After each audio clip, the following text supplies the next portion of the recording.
Good morning. Happy Tuesday. Welcome to Connection. We will begin, as always, with our prayer of surrender to prepare us for today's devotion. Spirit of truth, carry me where you will. Bring to me what you will. Take from me what you will. Awaken in me what you will. The Christ man is around me. The Christ mind is in me. The Christ power flows through me. And the Christ mystery exists as me. I believe it, I perceive it, and now I receive it. I am surrendered. Amen. And so it is. All right, our devotion today is called True Equality. And here is our affirmation. Today, I recognize that it's my job to recognize and honor both my masculine and feminine traits. So the text begins with this. In Western society especially, we tend to have very rigid gender roles that begin being reinforced at birth. Pink is for girls, blue is for boys, girls play with dolls, boys play with trucks, boys are not supposed to cry, girls are not supposed to be smarter than boys, and if they are, they're not supposed to act like it. Boys are not supposed to back down from a challenge or a fight, whereas girls are not supposed to be aggressive or bossy or stand up for themselves. The same qualities that are praised in males are often seen as negative or unladylike in females. All right, so that was a whole bunch of stereotypes, and I understand a lot of those are changing now, but that change has been very slow in coming, and it's not complete yet. So let's continue. Not nearly as much today as in times past, but not so long ago, girls were trained to protect the male ego at any cost. That cost has been high, and both men and women have paid it. Boys have been indoctrinated into these beliefs just as strongly as girls have, resulting in cutting men off from their own emotions, causing them to deny and suppress very important and necessary aspects of themselves. The entire society has been negatively affected by the resulting imbalance. Okay, so yes, men and women are different. Equality doesn't mean identical, but we have reached a point where women have been expected to carry too much of the emotional burden because men are not encouraged to explore or to even be responsible for their own feelings, let alone taught how to properly express them. It's time for us to recognize that showing and dealing with emotions is not just the job of women. Okay, so let's go a little deeper here, or as my brother was talking about on Sunday, let's come up a little higher. That's a paradox for you, okay? That when you go deeper, sometimes it demands that you go to a higher level of consciousness. So we're going down and up at the same time. And that's actually the true meaning of its expansion. So let's go beyond this oversimplification of the man/woman binary paradigm with this. This really isn't comparing men and women. On one level it is because, as the text said in the beginning, we have allowed our society to create very rigid gender roles. And as in, this is what males are supposed to do and how they're supposed to behave and identify, and this is how females are supposed to be. We've almost left no room for the truth that there is both masculine and feminine in all of us. There are certain traits and characteristics that are generally associated with the feminine and likewise with the masculine. And in order to be a whole, healthy human being, we must embrace all of those traits within ourselves. And that was the point that was being made. We haven't been allowed to do that. And so our entire society is out of balance and unhealthy in a lot of ways because we have placed so much value on the masculine characteristics and we have devalued the feminine. This is nothing new. I've talked about this before. I mentioned this recently, in fact, maybe even last week, but certainly in the last month when I shared with you a piece that our friend and brother, Reverend John Scott, had posted on Facebook about his own personal come to Jesus moment when he had to look at himself in the mirror and see and deal with his own toxic masculinity, which his teenage daughters pointed out to him. We've all been raised with these same ideas he was talking about, like insulting a boy by telling him he hits a ball or he runs or he fights like a girl, implying that girls are inferior in those areas or that the feminine aspects are not as good or are not as important as masculine ones.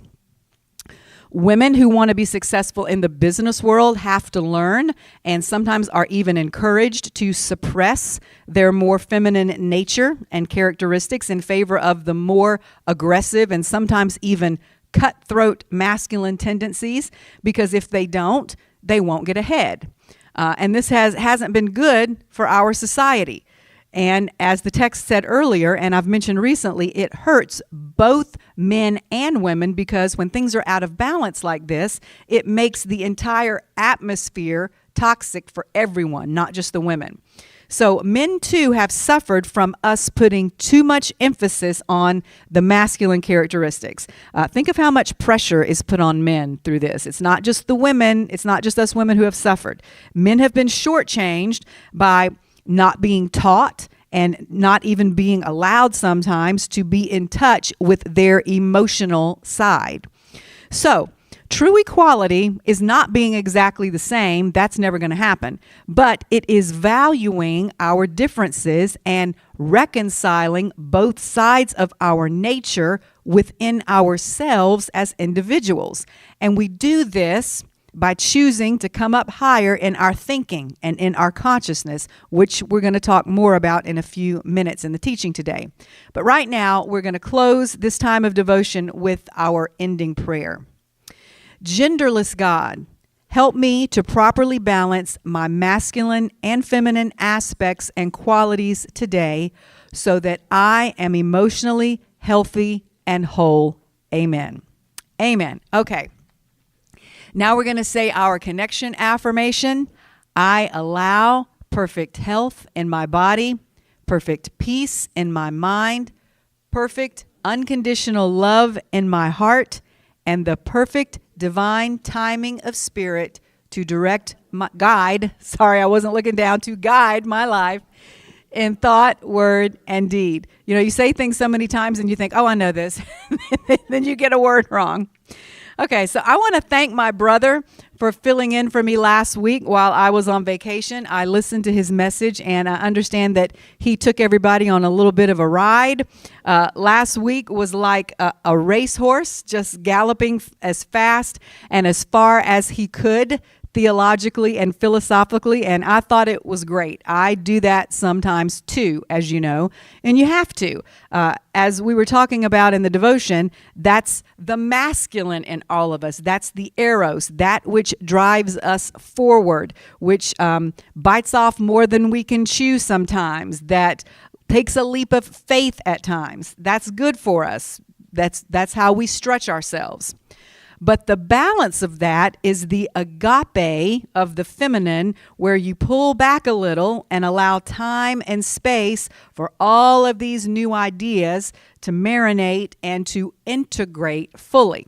So last week, my brother's teaching was full steam ahead, as I said, like a galloping racehorse. So today, mine's going to be more like a cow.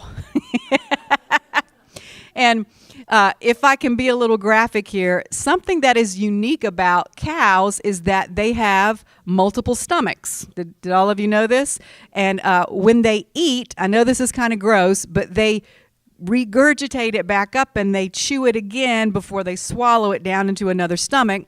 It's referred to as chewing their cud. And they do this to break it down a little more before swallowing it so it can be more easily and more fully digested. So I'm not going to introduce anything new or revolutionary to you today. It's something actually that we've been talking about for several weeks now, but we're going to circle back one more time and chew our cud a little so that we can really get this idea cemented into our hearts and minds and consciousness. Several weeks ago, we had a two-part devotion called The Higher Octave. And part 2 of that devotion fell on a Tuesday, so I shared it with you. And that's where I began this theme of octaves. Then this past Sunday, my brother started a series on called to go a little higher, called to go up higher, coming up a little higher. And I'm going to continue that theme today, so don't be surprised if you hear some things repeated that you've heard before. I'm doing that intentionally. Let's begin with some quotes. The first one, when you don't know where to start anywhere. In other words, if a task seems overwhelming, don't let it paralyze you. Just start, okay? Somewhere, anywhere. The point is to just get started. Secondly, your primary job is to get right with yourself. The fundamental purpose of your life's work is to end the war within. All things arise from your inner landscape. Harmony, synchronicity, flow, alignment, all begin with you. You are the source of all you perceive. All right, next, this one is one we had as part of the devotion that I read a couple of weeks ago that I just referred to. Every time you are tempted to react in the same old way, ask yourself if you want to be a prisoner of the past or a pioneer of the future. Deepak Chopra said that, and we talked about that a few weeks ago in the devotion of the Higher Octave. Next, the universe doesn't demand that you struggle. It's simply responding to your vibration. That's an interesting one. We're going to talk a little bit about that next week, which is something I'm already working on. So here's another quote that we had in a recent devotion. Avoiding your triggers isn't the same thing as healing. Healing happens when you're triggered and you're able to move through the pain, the pattern, and the story and walk your way to a different ending. All right, and lastly, instead of thinking about all you have to do, think about all you get to do. You get to wake up. You get to greet yourself in the mirror with a smile. You get to decide how you want to live this week. Decide in favor of your best self. The world needs that version of you. Okay, I'm going to begin today talking about that topic that was just introduced in that last quote, being your best self or being the highest version of yourself, coming up a little higher. We're staying right here on this same theme. And I'll probably refer back throughout the course of the teaching to most of the other quotes as well, because they all tie in one way or another to what I want to talk about, and that is this idea of choosing the higher octave.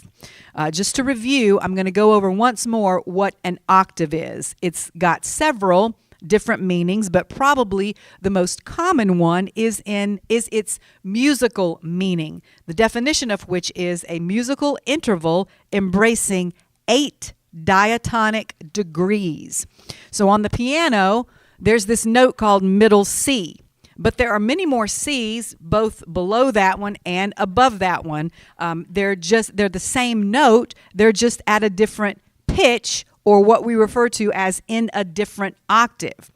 And for the benefit of those of you who never took piano lessons or don't play any other musical instrument, there are only 7 notes in all of music, and they are represented by the first 7 letters of the alphabet, A through G. They start with A and they go to G, and then that next note is A again, just in a higher octave. And it's called an octave because the scale of these 7 notes begins again on the 8th note. And the 8th note, along with being the beginning of the next octave, also completes the previous one. It's it's a paradox. It's kind of, we're having several of those today. We talked about going deep to go higher. In order to go deep, you got to go higher. Well, the same thing. In order to end one octave, you have to begin the next one. It's both the beginning and the end, because a full scale is 8 notes. It is incomplete without that 8th note, which is just a repeat of the first note in a higher version. So it's kind of like, if you go la, la, la, la, la, la, la, that sounds incomplete, right? You have to finish it with la, la, la, la, la, la, la, la. But this note, 8, is the same one as that first one, just a little higher. It's the same thing. I think we talked about this in a teaching a while back when we were talking about counts and dancing. Most dancers will use in their choreography an 8 count, because it just flows better to say 1, 2, 3, 4, 5, 6, 7, 8. 1, 2, 3, 4, 5, 6, 7, 8. 1, 2, 3, 4, 5, 6, 7, 8. If you go to 9, it sounds awkward. It's 1, 2, 3, 4, 5, 6, 7, 8, 9. So it just flows better. Some things just flow better mathematically and musically. So music, like so many other things in nature and life, is cyclical. It is circular. All the music that's ever been composed and played has been created by just 7 notes and tones, and the half steps in between them that are the sharps and the flats, but we're not going to get into that today. So an octave is 8 notes, and the number 8 is represented, if you'll notice, basically by 2 circles. And some people make their 8s like that. Some people draw it with a smaller circle on top of a bigger circle.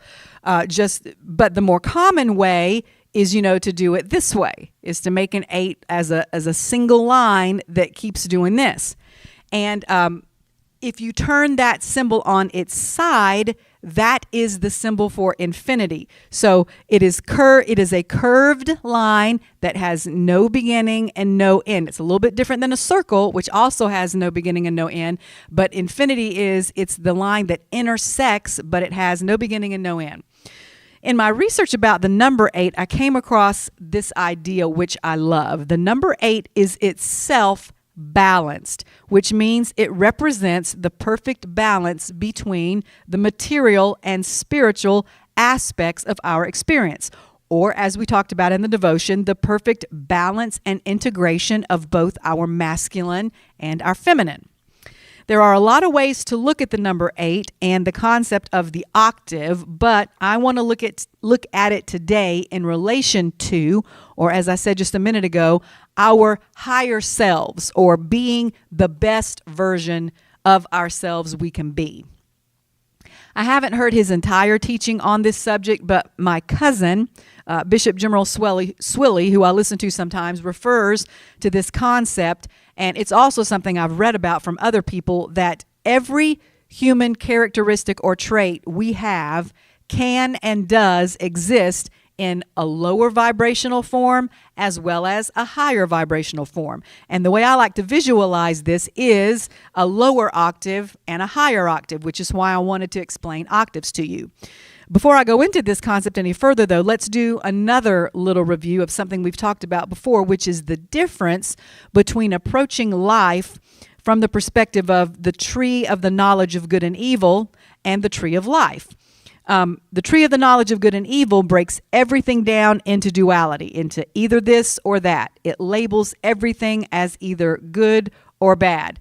Once more, back to the devotion: masculine or feminine, girl or boy, pink or blue, truck or doll, okay?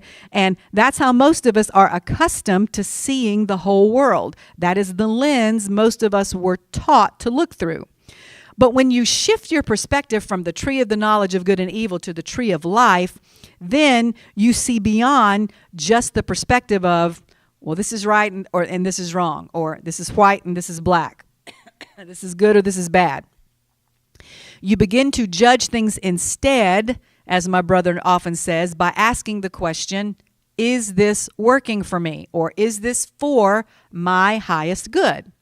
So instead of focusing so much on right versus wrong, or good versus bad, or evil, let's talk today about some traits and characteristics and emotions in relation to which octave they're in. Is this trait I have this behavior I'm exhibiting, this emotion I'm experiencing, is it in its lower vibration or in its higher one? And you can see already that with just this shift in focus, you open up and expand the possibilities of your thinking, because where good and bad are very limiting thoughts, when you think in terms of octaves, it becomes limitless. There are only, when you sit down at a piano, there are only so many octaves because the piano only has so many keys. But the concept of the octave is infinite. So in other words, if there were a piano that was big enough, octaves could go on infinitely because they just keep repeating themselves. Like I said, it's that constant flow.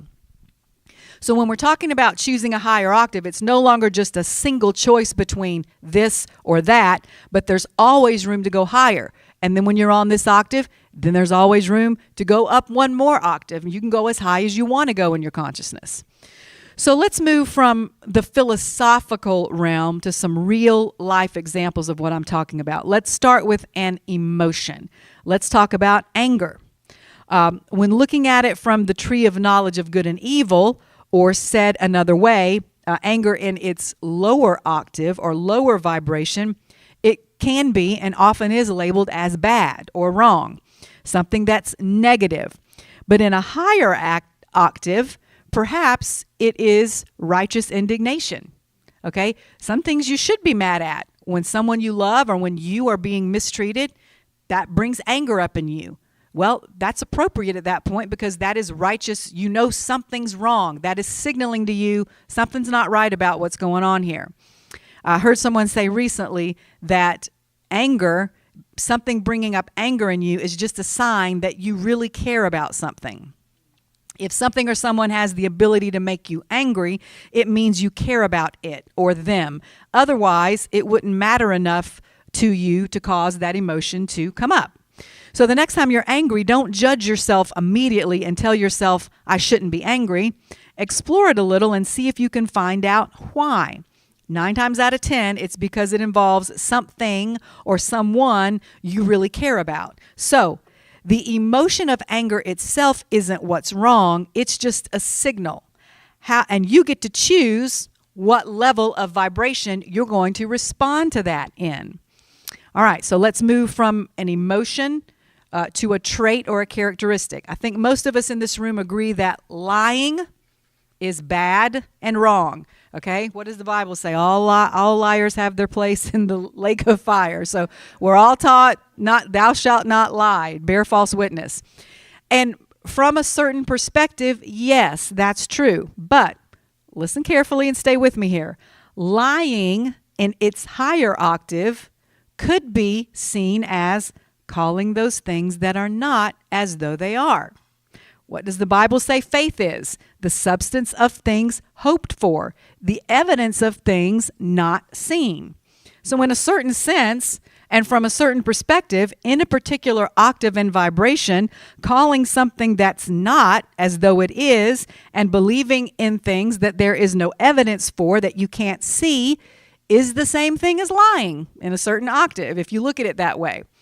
So, if someone has the ability to be a really good liar, they can look you dead in the face and tell you a lie.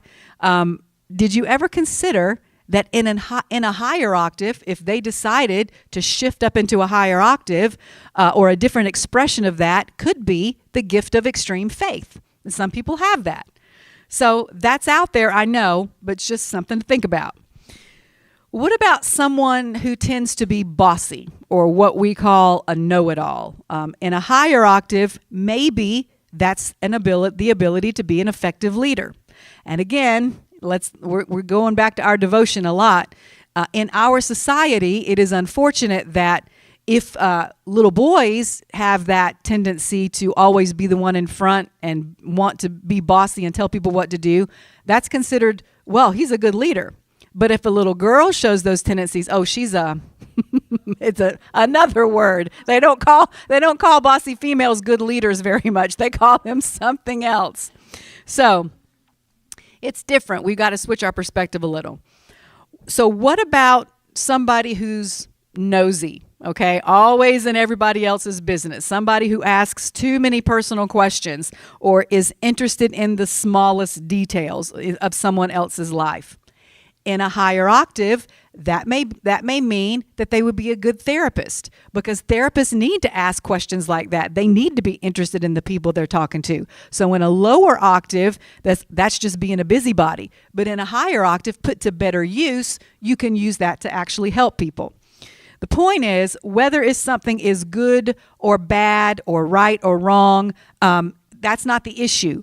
The question is, what octave is it operating in? Okay, is whatever this thing is that you're talking about in its lower vibration or in its high vibration? And if we find we have these things, traits, characteristics, emotions in our lives that are operating from a lower octave, how can we choose a higher octave instead? For this, I want to go back to something my brother said years ago in a sermon.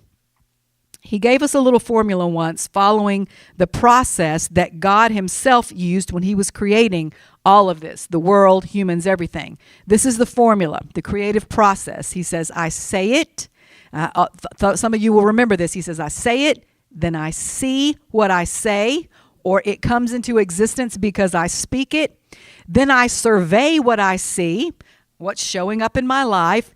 And if it's not for my best, if it's not operating from that higher octave, if it's not what I want to experience, then I shift what I have surveyed. So the formula is say it, see it, survey it, shift it. So I want to revisit a few more of our opening quotes now before we get into exactly how we go about making the shift. When we go through this process of saying, seeing, and surveying, before we can shift, we've got to understand why we are where we are. What's causing us to live and move and act from a lower octave rather than from a higher one. Usually it's because of a pattern we've developed.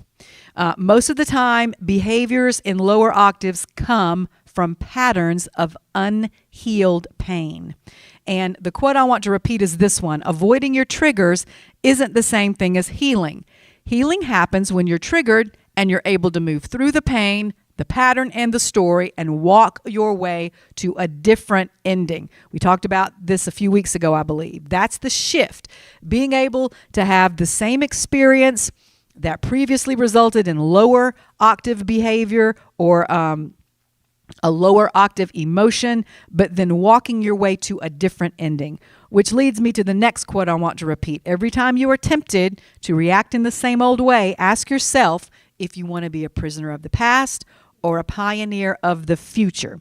We had that one a few weeks ago as well. Remember, I said I was going to repeat a lot of things today. Remember, we're cows. We're cows today. We're chewing our cud. So you may, but it's you know what I do sometimes? Sometimes when I wake up in the morning, if I don't want to get up yet, I'll go ahead and turn something on, even if I fall back to sleep, because I think even though I'm not actively listening to this, whatever it is kind of getting in there. So I always put on really good motivational things, either when I'm trying to go to sleep or when I know I'm going to go back to sleep, because what you put in yourself, even in those subconscious states, is important. So that's what we're doing today. We're just going back over things we already know. We've already talked about these things, but it's good sometimes just to get it back down in there so it's solidified. So this quote didn't say, ask yourself if this is right or wrong, good or bad, is this a sin, but is this working for me? Do I want to be a prisoner of the past, which isn't working for me, or do I want to walk my way to a different ending and therefore be a pioneer of my new future with a higher octave of this behavior or trait or emotion? And if you decide that's what you want, then that's when the third quote I'm going to now repeat comes into play, which is, your primary job is to get right with yourself. The fundamental purpose of your life's work is to end the war within. No more judging yourself for being right or wrong, good or bad. No more eating from the tree of the knowledge of good and evil. No more valuing your masculine more highly than your feminine, or vice versa. All things arise from your inner landscape. Harmony, synchronicity, flow, alignment, all begin with you. You are the source of all that you perceive. So, as we've said before, it all begins with you. How do you make that shift? How do you change that pattern? How do you become fully awake? It's not going to happen overnight because you've spent years getting where you are. I heard someone say the other day, if you want massive change in your life, then start paying attention to and changing the little things. That's where it starts, with your daily habits. Because sometimes when we've all learned this from grandiose New Year's resolutions. If you try to make too many changes or too big of a change too quickly, you're not going to stick with it. You're just not. So maybe just change one little thing. And then when you get that under your belt for 30 days or so and it becomes a habit, then change another little thing. And then, I remember telling my son once, he was in a particular stage of his life he was not enjoying. And I said, I bet you if you look back a year from now, you will be in a completely different place. And he was. But you can't always see that in the moment. But if you just start changing little things, pretty soon you'll look back and go, oh, wow, I am in a completely different place than I was 6 months ago. Dr. Joe Dispenza talks a lot about habits. And so I'm going to read to you now some thoughts of his that I think will be helpful as we're learning to make this shift into a higher octave or a higher vibration. He says, a habit is a redundant set of automatic, unconscious thoughts, behaviors, and emotions that's acquired through repetition. Okay, so we're repeating a lot today. And again, that's intentional because that's how you make habits. You train your brain through what you repeat in your brain. A habit is when you've done something so many times that your body now knows how to do it better than your mind. So time out for a second here. We know we have a physical temple. And we know that there are ways that we can do a better job of taking care of it regarding what we eat, how we exercise, how much we sleep. We know those things. But there's also an emotional component to the health of our body.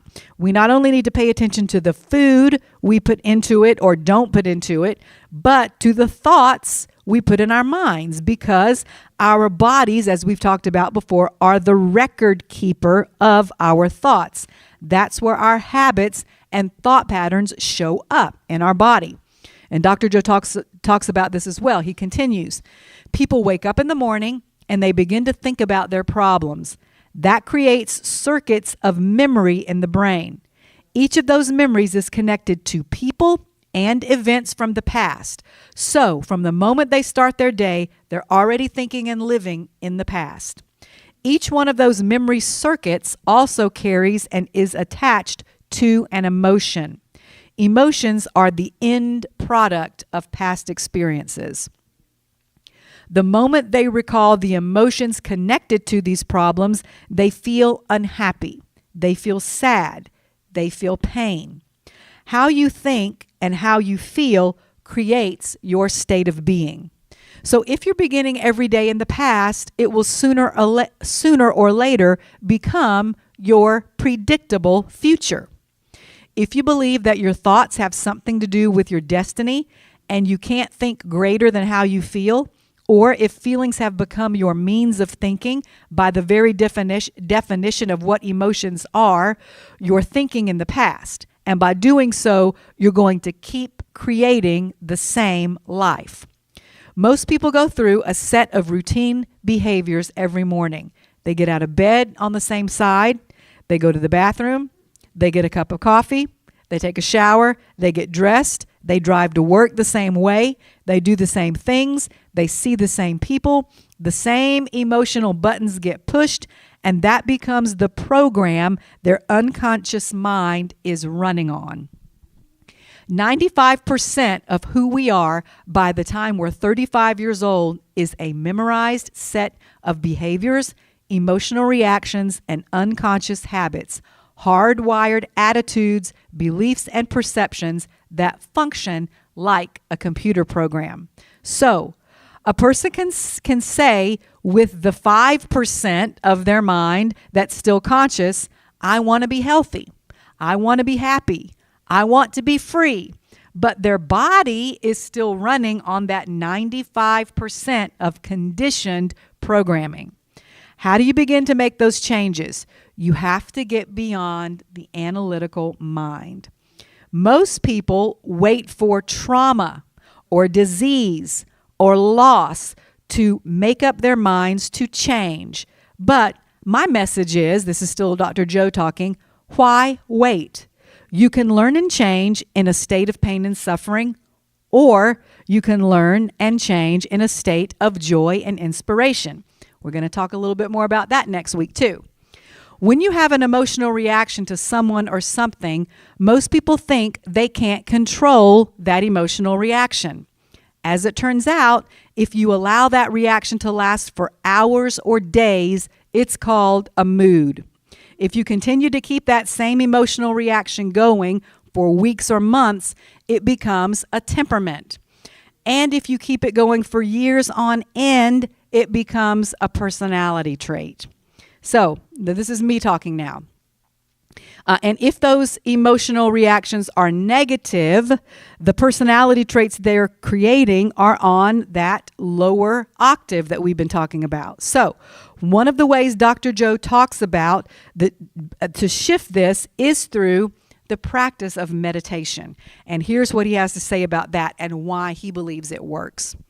If you can sit your body down and tell it to stay, just like you would tell an animal to stay, for a period of time that you determine, instead of just going through the normal routine that has created your negative thought patterns and habits, then your will becomes stronger than your unconscious programming. And when you successfully do this over and over again, there is a liberation of energy that allows you to free yourself from the chains of the emotions that have kept you in the past. The best way to predict your future is to create it. What thoughts do you want to fire and wire in your brain? All right, like my brother referred to on Sunday, God told Ezekiel not to see what was, but to see what he wanted to be. What behaviors do you want to demonstrate today? The act of the act of closing your eyes and rehearsing those things mentally that you want to happen is when you are truly present. And your brain, when you're truly present, doesn't know the difference between what you're imagining and what you're experiencing. So you're installing the hardware in your brain to look like the event has already occurred the way you want it to. This is called visualization, or as we mentioned before, the higher octave of lying, okay? Calling those things that are not as though they are, okay? The substance of things hoped for, the evidence of things not seen. The Bible knew a long time ago. By doing this, you shift your brain from being a record of the past to being a map of the future. The shift occurs when we are able to teach our body emotionally what the future will feel like ahead of the actual experience. Now, we all know how to do this. We know how to do it in some situations, but we don't always translate that over. Now, like I'm going to use an example of if someone you know or love has been in an accident, and when you walk in the room where they are, they're going to look different. And you have to say to yourself, don't walk in there and go, because that's just going to make them, feel horrible, like if they've lost a bunch of weight, or if, they've got a cast, or, something's been broken, or they're swollen. You have to we know how to do that. We know how to say, before we walk in there, don't react. Well, we got to do that in emotional situations too. You got to say to yourself, I'm about to go into this situation that could trigger me. What am I going to do? Think about it beforehand. I'm not going to let this affect me. I know that, like my brother was saying again on Sunday, half the things that people say to you in anger are not about you. It's about them. When you know that, when you start out knowing that, then you're less prone to react to it. But you got to have those mental patterns that are telling yourself that over and over again so that it just becomes a natural part of who you are. So what does that mean in practical terms? You can't wait for your success to feel empowered. You can't wait for your wealth to feel abundant. You can't wait for your relationship to feel love or for your healing to feel whole. That's the old model of cause and effect, waiting for something outside of us to change how we feel inside. The quantum model of reality is about us causing the effect. The moment you start feeling abundant and worthy, you are generating wealth. The moment you start feeling whole, your healing begins. And when you love yourself, others love you with a love equal to your self-love. We're going to talk about that next week too. Self-love is not the same thing as narcissism. There's a difference, and we're going to talk about that next week. Now you're causing an effect. That's the difference between living as a victim, saying, I am this way because this person or that event or experience made me think and feel this way, and living as a creator of your own world, saying, my thoughts and my feelings are changing the outcomes in my life. Now you're playing a whole different game. And that's, if life is a game, if we're going to describe it that way, that's definitely the game I want to be playing, and I'm pretty sure you do too. So how do we do that? To wrap this up, I'm going to keep hammering this point over and over again. It all begins within and with how you choose to feel, how you choose to perceive things. My brother talked about, I'll say it again, the prophet Ezekiel on Sunday. The spirit source, God, took Ezekiel to a valley of dry bones, and he asked him, what do you see? Ezekiel's answer was, I see death. I see bones. I see an army that is no longer standing on its feet. In other words, Ezekiel saw defeat and failure, which we all experience seeing in our lives from time to time. We have all felt that way. But then what did God tell him to do? He said, Ezekiel, prophesy. Don't tell me what you see. Tell me what you want to see. As I mentioned a little earlier, call those things that are not as though they are.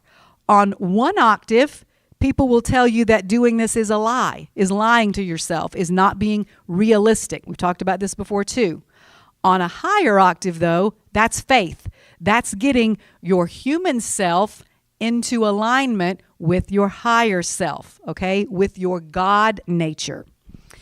If you're feeling defeated or like you've failed at something and you don't like the result of where that's gotten you, you don't focus on and put your energy toward what is. Do it for a moment, just long enough to survey the situation. Let's go Eckhart Tolle for a second.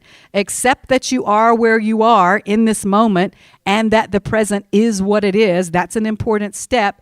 Be okay with that. Take responsibility for that. But then shift into what can be, putting all your energy and focus there. As a man or woman thinks in his or her heart, so is he or she. Now, that's also interesting that we'll probably get into a little bit next week. I think that's funny how they worded that, as a man thinks, because when we use that word thinks, we think about the mind in his heart. Well, do you think with your heart or do you think with your mind? That's why you got to get those two things together. So it's the same. You can think with your heart through your mind. So get control of your thoughts, okay, which will then change the way you feel, which will then shift your whole life into a higher octave. Amen? Amen. All right. Let's stand and sing our ending song. Blessed always. Ready? Blessed always, blessed always, for the arms of God surround us. Let our joy be so triumphant that we rest in God and say Amen. Blessed always, blessed always, for the arms of God surround us. Let our joy be so triumphant that we rest in God and say amen. Be at peace. Have a great week. I love you. We'll see you soon.